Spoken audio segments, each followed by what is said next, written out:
ही date की घोषणा होते ही हलचल हो गई पार्टियों में। राजनीतिक जितनी पार्टियां हैं बहुत तेज़ हलचल इस समय है, हलचल का दौर है और सभी प्रचार प्रसार में सभी पार्टियां लगी हुई हैं। आज हमारे साथ समाजवादी पार्टी के महानगर महासचिव मीशम जी हैं। जाफ़र मीशम जी, आपका बहुत बहुत स्वागत प्रभा साक्षी में। मीशम जी, जिस तरह से चुनाव है, लोकसभा चुनाव है, क्या तैयारी आपकी? समाजवादी पार्टी से आप जुड़े हैं और आपके गठबंधन से कैंडिडेट भी समाजवादी पार्टी का अयोध्या विधानसभा से है, लोकसभा से सॉरी, तो क्या तैयारियां हैं इनकी? देखिए, हमारी तैयारी पूरी है। हमारे राष्ट्रीय अध्यक्ष श्री अखिलेश यादव जी ने जो पीडीए का नारा दिया है, उसमें पिछड़ा, दलित, अल्पसंख्यक सभी एकजुट होकर इस चुनाव में भारतीय जनता पार्टी को शिकस्त देगा। हाँ, क्योंकि राष्ट्रीय अध्यक्ष हमारे श्री अखिलेश यादव जी ने जो यहाँ पर उम्मीदवार अवधेश प्रसाद जी को दिया है, जनरल सीट पर उन्होंने पासी समाज को जो सम्मान वहाँ से बख्शा है, उस पर पासी समाज आज पूरा दलित समुदाय जो अभी है, चाहे कोरी हो, चाहे पासी हो, चाहे सोनकर हो, सभी समाज आज एक तरीके से आप ये कह सकते हैं कि उनके बीच में खुशी की लहर है। उसके बाद जिस तरीके से आप भारतीय जनता पार्टी की झूठ और फरेब जो लोगों के सामने उन्होंने रखा, जो लोगों को बेवकूफ़ बनाया, आज ईडी और सीबीआई का डर दिखाकर नेताओं को प्रताड़ित किया जा रहा है, चाहे वो अरविंद केजरीवाल हों, और अभी आपके पास एक हमारे गठबंधन दल के नेता और मुख्यमंत्री आपके अरविंद केजरीवाल की गिरफ्तारी है। ये सब आपका जीता जागता सबूत है। तो जो भारतीय जनता पार्टी है वो नेताओं की आवाज़ों को, जो आवाज़ लोकतंत्र के लिए ज़रूरी है, उसको दबाना चाहती है और उस दबा के उस चुनाव को जीतना चाहती है। लेकिन जनता इन सब चीज़ों को देख रही है, समझ रही है और 2024 में वो इसका मुंहतोड़ जवाब देने जा रही है। निश्चित जी, एक सवाल, अभी आपने गठबंधन की बात की, गठबंधन पार्टी में है लेकिन जिस तरह से कल धरना प्रदर्शन था, कहीं पर समाजवादी पार्टी या अदर्स जो भी गठबंधन से जुड़े हैं, कोई इन सब धरनों में कहीं नज़र नहीं आई। आपकी पार्टी के कोई भी कार्यकर्ता या कोई भी पदाधिकारी कहीं नज़र नहीं आई? नहीं, हमारे राष्ट्रीय अध्यक्ष जी ने जो है वो कल बयान भी जारी किया कि जो भी उनके साथ हो रहा है, चाहे वो आज़म खान साहब हों, आज़म खान साहब से सीतापुर में मिलने गए थे, जैसे ही उनको खबर लगी उन्होंने आपकी ही मीडिया में फ़ौरन निकल कर बयान दिया। पूरी तरीके से समाजवादी पार्टी आम आदमी पार्टी ही के साथ नहीं है, हर उस पीड़ित के साथ है जिसको दबाने और कुचलने की कोशिश की जा रही है, क्योंकि समाजवादी पार्टी दलित और शोषित, पीड़ित, वंचित इन लोगों की आवाज़ उठाने के लिए ही बनी है। तो हम तो आवाज़ उठा ही रहे हैं, हम तो सड़कों पर इसी बात के लिए हैं कि हम हक और इंसाफ मिले लोगों को। जो तानाशाही रवैया चल रहा है वो भारतीय जनता पार्टी का है। वो अगर आप आवाज़ उठाने की कोशिश करेंगे तो आपको सीबीआई का और ईडी का ये डर दिखाया जा रहा है। तो इससे समाजवादी पार्टी डरने वाली नहीं है और आने वाले लोकसभा के चुनाव में आपको इसका जो है वो प्रमाण देखने को मिलेगा, क्योंकि जनता अब समझ चुकी है। अब जनता के बीच कोई भ्रम नहीं है और अगर ये इतने ही कॉन्फिडेंट है, ये इतने ही कॉन्फिडेंट जो है कि ये चुनाव इनको लग रहा है कि हम जो है वो 400 पार का नारा दे देंगे, जो उन्होंने दिया है कि हम जीत रहे हैं, तो फिर इन सब चीज़ों की करने की ज़रूरत इलेक्शन के समय पे क्या पड़ गई? इसका मतलब कहीं ना कहीं से आप डरे हुए हैं, कहीं ना कहीं से आपको ये डर सता रहा है कि अगर ये लीडरान बाहर आए और बाहर रहे तो हमारे चुनाव पर प्रभाव पड़ सकता है। तो अगर ये तो सीधी सी बात है, इसको जनता समझ रही है, इसमें कोई बहुत चीज़ें समझने की या ज़रूरत नहीं। वो सामने सब दिख रहा है लोगों को कि दूध का दूध। क्योंकि देखिए, चाहे मीडिया जगह, तो माफ़ कीजिएगा आप भी मीडिया जगत से हैं, लेकिन मैं जैसे अगर एक शेर है कि हुकूमत से अगर एजाज़ चाहते हो, अंधेरा है मगर लिखो की रोशनी है। तो कहीं ना कहीं आपने अभी ये बॉन्ड वाला देखा ही कि जो अरविंद केजरीवाल के जो है विरुद्ध में मुख्य गवाह सुप्रीम कोर्ट में जिसको बनाया गया है, उससे 500 करोड़ का चंदा लिया है। तो क्या है ये? तो मतलब ये तो समझ लीजिए एकदम दूध का दूध पानी का पानी है कि इससे क्या आपको समझ में आ रहा है? जो केजरीवाल के खिलाफ जो है सरकारी गवाह बना, उससे आपने 500 करोड़ का चंदा लिया।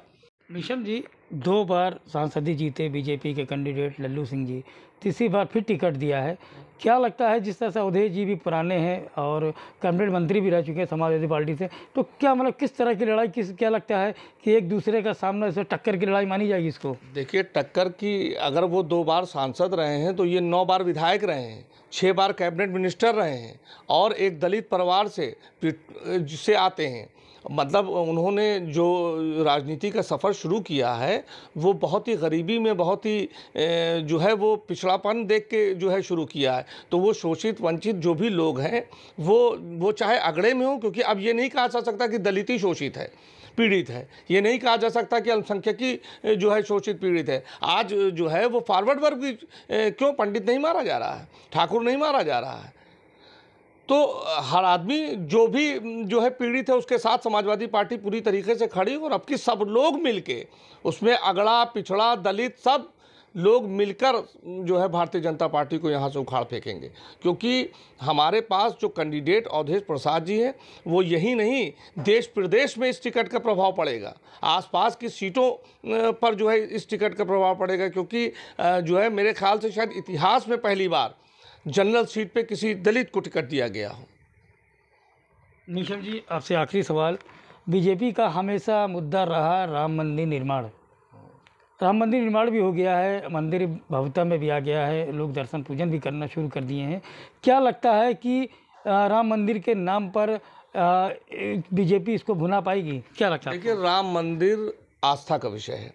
सुप्रीम कोर्ट का एक जजमेंट आया जिसमें राम मंदिर के ऊपर भी फैसला आया और मुसलमानों को के लिए ये फैसला आया कि भाई धनीपुर में मस्जिद बनेगी और जो है प्रभु श्री राम का मंदिर अयोध्या में बनेगा।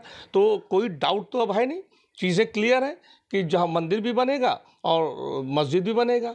तो यहाँ पर उसका फ़ायदा और लाभ लेने के लिए कभी समाजवाद बीजेपी का तो हमेशा मुद्दा रहा राम मंदिर निर्माण, अब तो क्या लगता है उसका बेनिफिट इनको मिलेगा? देखिए, आप फिर जो है सवाल से भटका रहे हैं। उनका मुद्दा ज़रूर रहा है लेकिन उसका सलूशन भारतीय जनता पार्टी ने नहीं किया है। भारतीय जनता पार्टी सत्ता केंद्र में भी थी और जो है वो आपकी राज्य में भी थी। तो कोई अध्यादेश ला के राम मंदिर नहीं बना है। राम मंदिर का फैसला सुप्रीम कोर्ट माननीय सर्वोच्च न्यायालय ने दिया है। तो इसका क्रेडिट वो लेने की कोशिश करें वो एक अलग बात है, लेकिन उसका कोई क्रेडिट नहीं है। उसका क्रेडिट वो तो जो है सुप्रीम कोर्ट ने फैसला था और सबने इस बात को कहा था कि जो भी जजमेंट होगा उसको मानेंगे, और आया सब माने। तो उसमें वो देखिए वो कहा जा सकता है ना कि वो प्रभु श्री राम को व्यवसाय मान सकते हैं, लेकिन हमारे लिए वो आस्था का विषय है।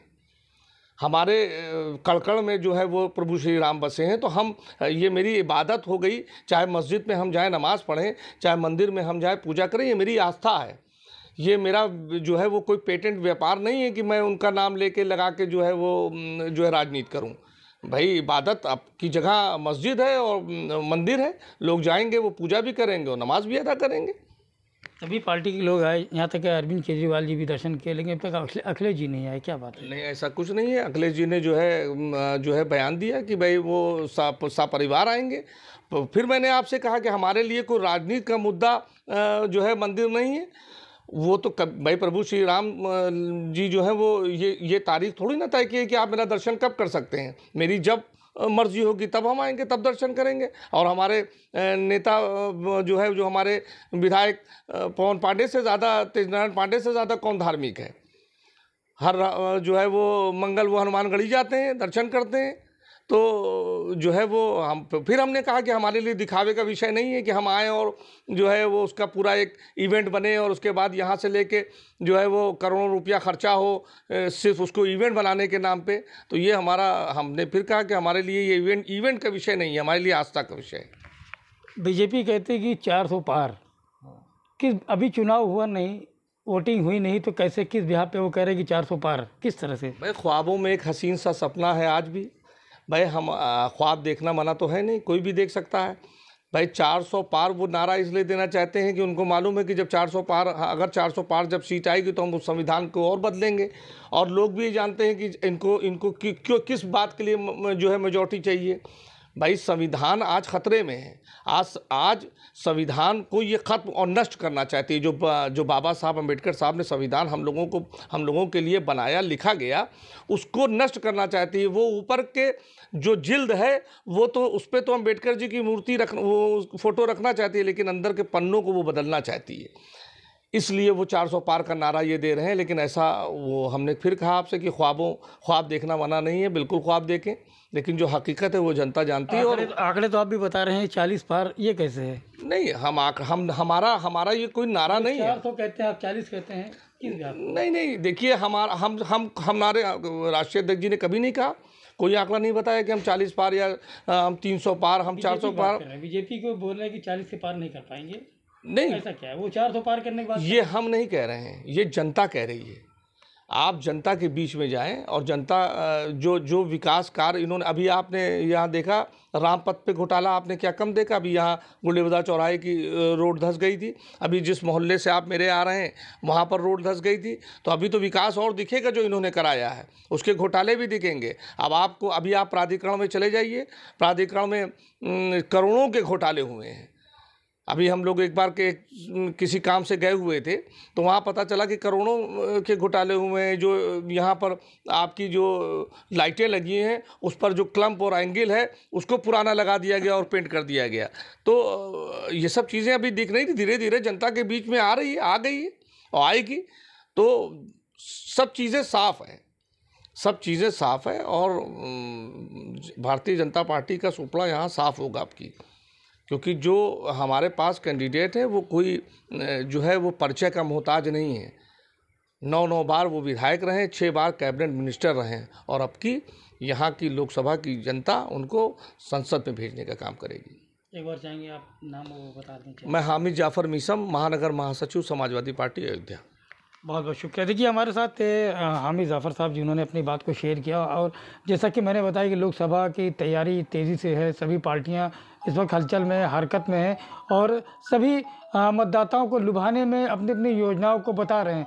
तब देखते हैं आने वाले दिनों में कौन सा मतदाता किधर जाता है और किसको वोट देता है, क्योंकि इस बार अयोध्या में कांटे की टक्कर मानी जा रही। जहां एक तरफ भारतीय जनता पार्टी से लल्लू सिंह है तो वहीं दूसरी तरफ बहुत ही पुराने, बहुत ही वरिष्ठ नेताओं में कहा जाता है, और क्योंकि पूर्व कैबिनेट मंत्री भी रह चुके हैं समाजवादी पार्टी से अवधेश प्रसाद जी। अब देखते हैं कि दोनों की लड़ाई में जीत किसकी होती है। अयोध्या से परवा साक्षी के लिए तुफैल अहमद। अगर आप भी लेना चाहते हैं देश दुनिया की तमाम जानकारी तो आज ही सब्सक्राइब करें हमारे चैनल को। साथ ही नीचे दिए बेल आइकन को जरूर दबाएं ताकि हर अपडेट आप तक पहुंच सके।